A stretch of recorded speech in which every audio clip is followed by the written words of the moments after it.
Je m'appelle Sébastien, donc là j'ai 38 ans et je travaille actuellement dans la distribution de l'énergie, principalement l'électricité. J'ai deux missions. La première, c'est gérer la relation avec l'ensemble de nos prestataires. Donc gérer aussi bien les plans de formation, gérer les cahiers des charges de ces prestataires, les suivre, faire des contrôles terrain et animer au sein de nos bases d'exploitation ces prestataires en termes de coûts financiers. La deuxième mission que j'ai, je suis exploitant de drones. Donc on a une équipe de télépilotes qui fait le survol de nos lignes électriques. Alors j'ai un parcours très atypique. Donc j'ai arrêté les études quand j'avais 18 ans sans aucun diplôme. J'ai fait un certain nombre de petits boulots. Donc j'ai été serveur, j'ai travaillé dans la restauration rapide, j'ai travaillé sur les plateaux téléphoniques. J'ai été vraiment un parcours assez chaotique en étant jeune. Et vers 25 ans, j'ai fait une reprise d'études en fait. Donc j'ai passé un BEP, un bac pro et un BTS dans le domaine de l'électrotechnique. Au sein de mon entreprise actuelle, j'ai postulé en fait pour faire une reprise d'études, donc une deuxième reprise d'études, cette fois-ci pour un diplôme d'ingénieur. Et j'ai pu enfin intégrer le parcours ingénieur ICAM continu.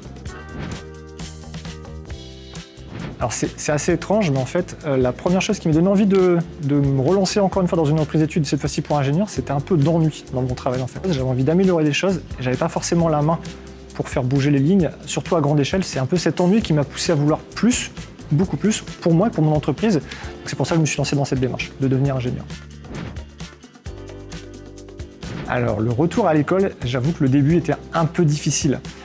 C'est un mélange entre « ça y est, j'y suis » et « qu'est-ce que je fais là ?» Le diplôme d'ingénieur continu, c'est un diplôme ingénieur généraliste. Donc il faut rattraper un peu son retard sur la totalité des domaines.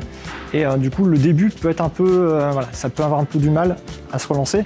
Néanmoins, une fois qu'on a passé cette étape, après, ça déroule. Et ça, c'était plutôt une bonne expérience au début. J'en aurais un, c'est de ne jamais penser que c'est quelque chose qu'on fait individuellement. La première chose, personnellement, c'est qu'on ne peut pas se lancer dans une reprise d'études comme ça sans savoir que ça va venir un peu grignoter le temps sur les loisirs, sur les moments qu'on passe avec les amis et la famille.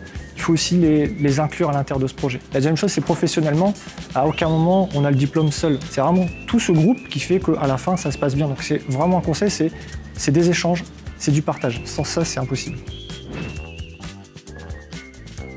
Ma situation elle a évolué plutôt bien en fait. Le diplôme, ça m'a permis de mieux appréhender beaucoup de situations dans lesquelles aujourd'hui je peux me trouver. Ça m'a permis aussi de proposer des solutions innovantes, peu importe le domaine dans lequel je suis confronté. Et ça aide beaucoup aujourd'hui dans le dialogue avec ses prestataires et dans mes travaux au quotidien. Donc si tu te poses encore aujourd'hui des questions pour savoir si ça vaut vraiment le coup d'intégrer l'école d'ingénieur, je peux te le dire, c'est une décision que moi je regrette absolument pas. Donc franchis le pas, viens l'ICAM.